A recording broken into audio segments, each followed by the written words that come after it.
Welcome back. Governor Sindh की कुछ अरसे के लिए सियासत पर पाबंदी की तजवीज। कामरान किशोरी ने कहा, वजीर आजम अंतक मेहनत के बावजूद नताइज नहीं ला रहे। मुआशी बहरान खत्म होने में सियासत रुकावट है। तमाम सियासी जमातों और स्टेक होल्डर्स का बोर्ड बनाना चाहिए। ये बोर्ड फैसला करे मुल्क को आगे किस तरह चलाना है। तमाम सियासतदान फैसला करें, कुछ माह सियासत नहीं करेंगे। मुआशी तरक्की में नफरतों का बयानिया रुकावट बन रहा है। हमारा सोशल मीडिया दिखा रहा है पाकिस्तान सरमायाकारी की जगह नहीं। हम अपनी अफवाज को भी दुनिया में रुस्वा कर रहे हैं। पार्लियामेंट पाकिस्तान के आईन का वफादार और तरक्की में अपना किरदार अदा करूंगा। पाकिस्तान नाजुक हालात से गुजर रहा। हमें इस वक्त सियासत को मुंजमद कर देना चाहिए। सियासत पर पाबंदी लगा देनी चाहिए। सब सियासतदानों को मिलकर कम से कम कुछ महीनों के लिए जिस माशी और माशरती बहरान से हम गुजर रहे हैं, जिसमें बलूचिस्तान का हालिया वाकया, इस पर सियासत नहीं होती। ऐसा बोर्ड, ऐसा एक निज़ाम तश्कील देना चाहिए जहां एक ही टेबल पर तमाम पॉलिटिकल पार्टीज, स्टेक होल्डर्स बैठे, फैसला करें कि पाकिस्तान को आइंदा हमने कैसे चलाना। मोहम्मद शहबाज शरीफ साहब, जो कि इस वक्त वजीर आजम पाकिस्तान, अपनी लाख कोशिशों के बावजूद, अनथक मेहनत के बावजूद रिजल्ट सामने नहीं ला पा रहे। जहां हम माशी बहरान खत्म करना चाहते हैं, सियासत उसे खत्म नहीं होने दे। नफरतों का बयानिया उस काम को मंतकी अंजाम तक नहीं पहुंचने दे रहा है। अपने ही हाथों से अपने ही लोगों को इस मुल्क में तरक्की करने से रोक रहे हैं। अपने ही सोशल मीडिया से दुनिया को ये दिखा रहे हैं कि पाकिस्तान वो जगह है ही नहीं जहां आप आके अपना इन्वेस्टमेंट। तो ये बता रहे हैं कि हमारी हुकूमतें भी चोर है। हम अपनी अफवाज और अपनी एस्टैब्लिशमेंट को भी दूसरों के सामने रुस्वा करें। आइन और झंडा मानने वालों से मुज़ाकरात वक्त की जरूरत है। वजीर आजम शहबाज शरीफ का कोयटा में अहम इजलास से खिताब। कहा, बलूचिस्तान से दहशत गर्दों का मुकम्मल खात्मा करेंगे। आर्मी चीफ और वजीर आला की क़यादत में ये मरहला तय होगा। बलूचिस्तान में अफसरों की तैनाती का मंसूबा बनाया है। मंसूबे पर अमल हुआ तो फिर मुदाखलत बर्दाश्त नहीं होगी। पाकिस्तान के आइन को मानते हैं, झंडे को सलाम करते, उनसे डायलॉग करना वक्त की जरूरत है। दहशत गर्द है, मुल्क दुश्मन है, उनके साथ तो कोई राय का सवाल नहीं पैदा होता। पॉलिसी के ऊपर जब अमल होगा तो then there will be no compromise. ना आप करेंगे ना हम करेंगे कि इस बंदे को रहने दे, इसको ले आए, इसको वापस भेज, ये नहीं होगा। न सिर्फ बलूचिस्तान, केपी, बल्कि पूरे पाकिस्तान में 2018 के बाद दोबारा दहशतगर्दी ने सर उठाया है। इसका सर कुचला जाएगा। बलूचिस्तान दहशतगर्दी का मुकम्मल खात्मा करना है। दुश्मनाने पाकिस्तान नहीं चाहते सी पैक का मंसूबा चले। सरबराह फौज पाकिस्तान जनरल नासिर मुनीर और चीफ मिनिस्टर बलूचिस्तान की लीडरशिप इस मरहले को अबूर करें।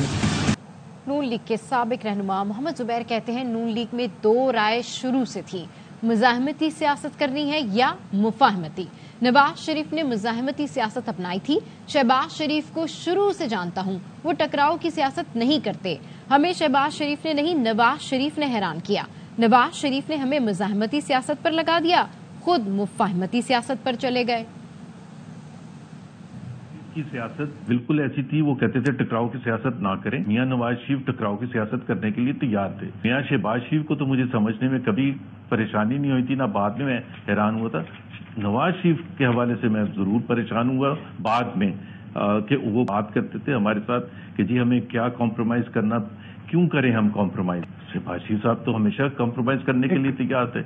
190 मिलियन पाउंड रेफरेंस की समाअत के दौरान बानी पीटीआई की पेशी। दौरान समाअत जज से कहा, ये कैसा ओपन ट्रायल है कि वकीलों से नहीं मिल सकते। जेल में नए स्टाफ की तैनाती के बाद मुलाकातों में रुकावटें हैं। वकीलों, सियासी रहनुमाओं और फैमिली को मिलने नहीं दिया जा रहा। जेल हुकाम से पूछा जाए, बेटों से बात क्यों नहीं करा रहे। जज ने डिप्टी सुपरिटेंडेंट जेल से पूछा। ताहिर शाह ने बताया, कल फोन मिलाया तो उनके बेटे मौजूद नहीं थे। जब भी फोन मिलाते हैं बेटे दस्तयाब नहीं होते। बानी पीटीआई ने गुस्से से कहा, पढ़े लिखे आदमी हो, अकल की बात करो। बानी पीटीआई ने बेटों से बात करने के लिए बाकायदा दरख्वास्तें दी। अदालत की जेल इंतजामिया को बानी पीटीआई की बेटों से बात कराने की हिदायत।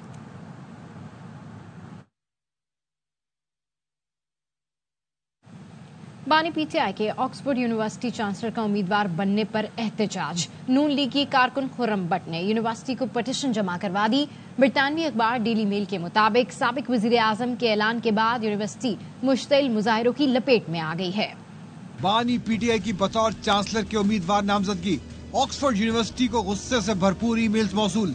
बानी पीटीआई के खिलाफ पटिशन भी दायर कर दी गई। पटिशन दायर करने वाले नून लीगी कारकुन खुर्रम भट्ट ने कहा, शवाहिद देने के बाद इम्कान नहीं कि बानी को चांसलर का इंतखाब लड़ने का मौका दिया जाएगा। ऑक्सफोर्ड यूनिवर्सिटी के वाइस चांसलर ऑफिस में शवाहिद जमा करवाए हैं इमरान खान साहब के खिलाफ। तो शाहना केस में गिल्टी डिक्लेयर हुए हैं। तालिबान के हमायत में जो बयानात हैं उनके सबूत पेश किए गए हैं। अल कादिर ट्रस्ट 190 मिलियन पाउंड का है, उसके बारे में भी उनको शवाहिद दिए गए हैं। कभी इम्कान है इमरान साहब की एप्लीकेशन रिफ्यूज कर दी जाएगी।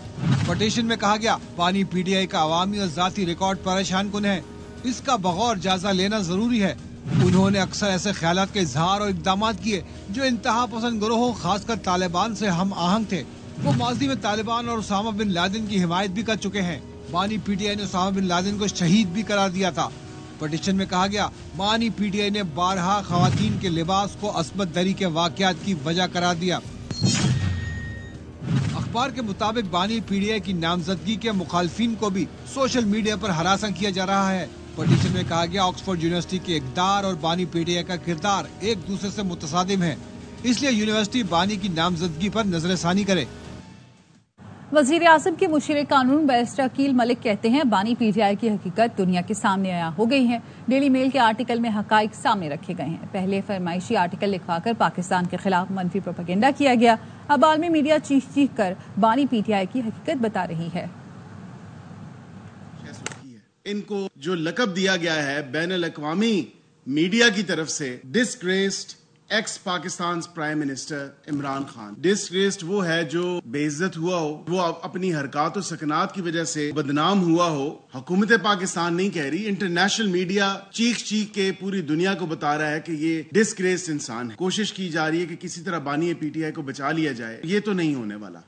आइन और कानून की खिलाफ वर्जी उन्होंने की है, जो दिन दहाड़े इन तमाम चीजों पे उनको हिसाब तो देना पड़ेगा। यहाँ वक्त हुआ एक ब्रेक का। हमारे साथ रहिए।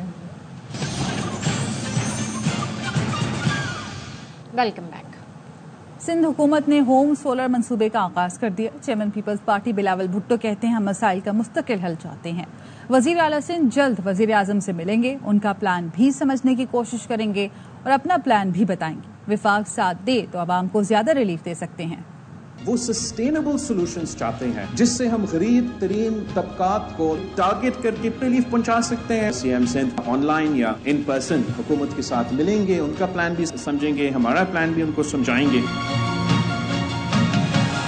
हम वफाक को भी दावत देते हैं कि अगर आपका ये दूसरा प्लान किसी वजह से मुतनाज़ा हुआ या नहीं हो सका तो आप भी फिर हमारा इस मंसूबा में साथ दे और हम ज्यादा लोगों को फायदा पहुंचा रहे हैं। जब भी सूबाई हुकूमत और वफाक की हुकूमत मिल के काम करते हैं, मिल के फैसले लेते हैं तो उसका नतीजा बेहतर होगा। बिजली के बिलों में रिलीफ पर मुखालिफिन को परेशानी से हैरान हूँ। पंजाब में जल्द सोलर पैनल प्रोग्राम भी शुरू हो जाएगा। वज़ीर आला पंजाब की सूबाई काबीना इजलास में गुफ्तगू। मरियम नवाज ने कहा, बिजली के बिलों में रिलीफ का विजन मोहम्मद नवाज शरीफ का है। वजीर आजम शहबाज शरीफ ने भी रिलीफ की मद में बहुत मदद की। बिजली में रिलीफ देकर लोगों पर एहसान नहीं किया, ये उनका हक है। अवाम को रिलीफ देने पर सूबाई काबीना ने वजीर आला मरियम नवाज को खिराज तहसीन पेश किया। और अब शामिल करेंगे वेदर न्यूज।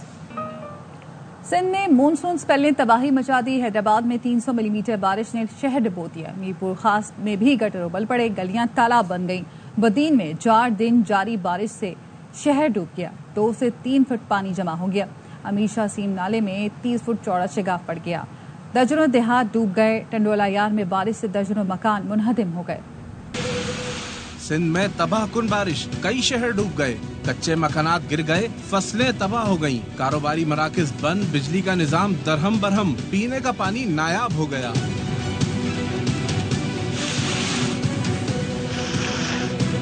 मिलीमीटर बारिश ने हैदराबाद को डुबो दिया। शहर की सड़कें नहर का मंजर पेश करने लगी। शाहराहें हो या गलियां, हर जगह 2 से 3 फीट पानी खड़ा है।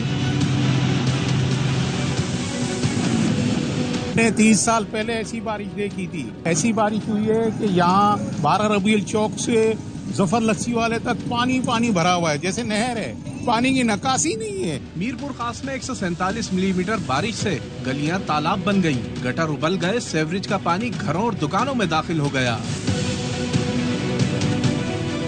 बदीन में 4 दिन में 227 मिलीमीटर बारिश ने तबाही मचा दी। पोश इलाके भी डूब गए। 2 दिन से बिजली भी बंद। शहरी मुश्किलात का शिकार हैं। समंदरों का मंजर पेश कर रहे हैं। अलर्ट जारी होते हैं, नोटिफिकेशन जारी होते हैं, पर काम बिल्कुल ठेंगा। बदीन के अमीर शाह सेम नाले में 30 फीट चौड़ा शगाफ पड़ गया।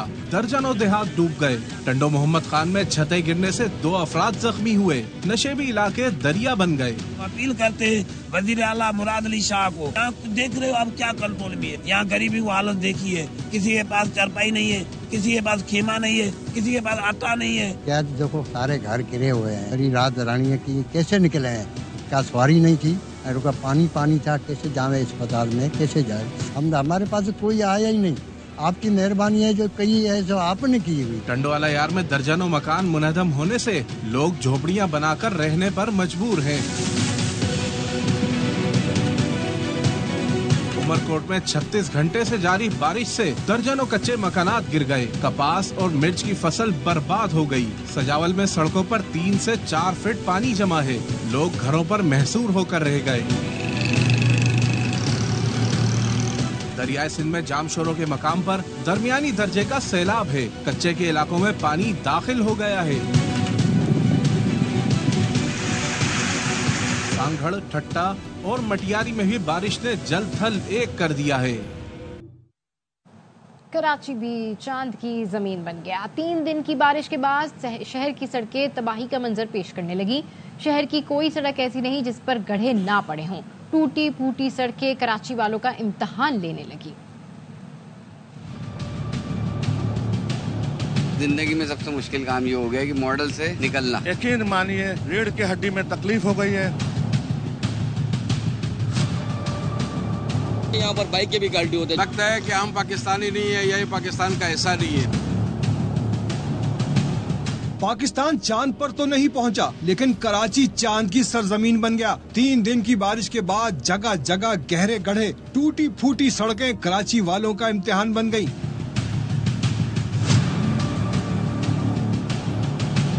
मॉडल कॉलोनी की हाशिम रजा रोड खंडरात का मंजर पेश कर रही है। खवातीन तकलीफ में हैं तो मर्दों की कमरें जवाब दे गईं। सड़क पर चलने वाले रक्शे भी अजियत का शिकार हो गए। बहुत मुश्किलात है, खवातीन को भी गिरती हैं, पड़ती हैं। यहाँ के लोगों को होश नहीं है, यहाँ के जो चेयरमैन बैठे हैं उनको भी होश नहीं है। यकीन मानिए रीढ़ की हड्डी में तकलीफ हो गई है। रोड बन रहा नहीं, 8-10 साल हो गए। जो आता है बेवकूफ बना के चले जाता है। जिंदगी में सबसे मुश्किल काम ये हो गया कि मॉडल से निकलना। साइट एरिया और मेट्रोवेल वाले कहते हैं लगता नहीं हमारा इलाका पाकिस्तान का हिस्सा है। ये तो कानी वाला है, इसको बोलो भाई, इसको सही करो। पर पैसे दुकानदारों से ले रहे, खूब पैसे ले रहे। यहाँ पर बाइक के भी गलती होते, सारा यहाँ पर कचरा पड़ा हुआ। लगता है कि हम पाकिस्तानी नहीं है, यही पाकिस्तान का हिस्सा नहीं है। कराची चिड़ियाघर में जाना भी दुश्वार है। सड़क पर बड़े बड़े गड्ढे पड़ गए।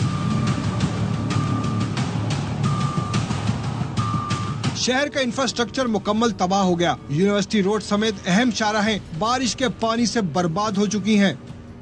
और हैदराबाद में मूसलाधार बारिश, सड़कें तालाब बन गई। अंडरपासेस में पानी जमा हो चुका है। हैवी ट्रैफिक यहाँ पर जैम है। ठंडी सड़क के दोनों ट्रैक पर बारिश का पानी जमा है। गुद्दू चौक से लतीफाबाद तक ऑटोबान रोड डूब चुका है।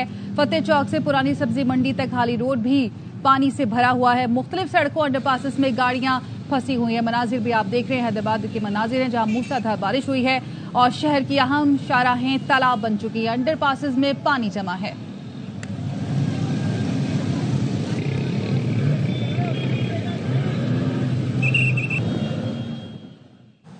समंदरी तूफान असना तेजी से कराची की तरफ बढ़ने लगा। तूफान के खदशे के पेश नजर कमिश्नर कराची ने माहीगीरी पर पाबंदी लगा दी। नोटिफिकेशन में कहा गया है कि आज से 31 अगस्त तक माहीगीर खुले समंदर में शिकार से गुरेज करें। समंदर में नहाने और तैराकी पर भी पाबंदी लगा दी गई है। इस समंदरी तूफान का नाम पाकिस्तान ने रखा है। स्कर्दू और इसके बालाई इलाकों में मूसलाधार बारिश के बाद कई मकामात पर लैंडस्लाइडिंग से सड़कें बंद हो गई हैं। पुलिस के मुताबिक जगलोट स्कर्दू रोड लैंडस्लाइडिंग से तरीकों के मकाम पर बंद है। कराक्रम हाईवे भी लैंडस्लाइडिंग से गोनर फार्म गंगलू के मकाम पर बंद है। इंतजामिया ने अलर्ट जारी किया है कि नदी नालों में सैलाबी सूरत हाल है, इसलिए सयाह और आम लोग पहाड़ी इलाकों की जानिब सफर न करें। यहाँ वक्त तो एक ब्रेक का, हमारे साथ रहिए। Welcome back. Baloch liberation army के ड्रामे का ड्रॉप सीन। लापता जाहिर किया गया शहरी दहशतगर्दी में मुलविस निकला। दहशतगर्द तंजीम BLA ने तैयब बलोच को लापता करार देकर मुकदमा दर्ज कराया था, लेकिन वो बेला में FC कैंप पर खुदकुश हमला करने वालों में शामिल निकला। माजी में भी कालअदम तंजीमों ने जिनको लापता जाहिर किया वो मुख्तलिफ हमलों में मुलविस निकले और फिर मारे गए। तुर्बत का दहशतगर्द करीम जान गवादर हमले में मारा गया। इम्तियाज अहमद वल्द अहमद रजा फोर्सेस से मुकाबले में हलाक हुआ। अब्दुल वदूद सातकजई के लापता होने का प्रोपेगेंडा किया गया, वो मच हमले में मारा गया। पाकिस्तान का कलअदम TTP से मुज़ाकरात का कोई मंसूबा नहीं। तर्जुमान दफ्तर खारजा ने कहा, तालिबान पाकिस्तानियों की खूनरेज़ी में मुलव्विस ग्रोहों के खिलाफ कार्रवाई करें। अफगानिस्तान को दहशतगर्दी पर इंटेलिजेंस मालूमात फराहम कर दी हैं। मुमताज जहरा बलोच ने मजीद कहा, बलूचिस्तान में दहशतगर्दी की मजम्मत करते हैं। पाकिस्तानी हुकूमत अपने शहरियों के तहफ़्फ़ुज़ के हवाले से पुरअज़्म है। आसिफ मर्चेंट से मुतालिक अमरीकी इंतजामिया की जानिब से मालूमात के मुंतज़िर हैं। शंघाई ताउन तंजीम के लिए नरेंद्र मोदी समेत मुख्तलिफ ममालिक के सरबराहान को दावतनामे भिजवा दिए गए हैं। सदर आसिफ जरदारी ने गोल्डन बॉय अरशद नदीम को हिलाल इम्तियाज से नवाज दिया। स्टार एथलीट के एजाज में ऐवान सदर में तकरीब हुई। सदर ने अपनी तरफ से 10 करोड़ रुपए इनाम का ऐलान किया। कहा, अरशद ने मुल्क का सर फख्र से बुलंद किया। नौजवान खिलाड़ियों को भी मुतासिर किया।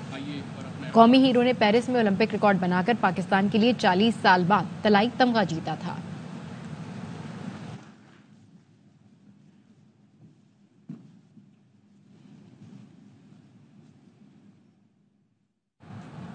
इसके साथ ही न्यूज बुलेटिन से फिर वक्त इतना ही। देखते रहिए ARY न्यूज।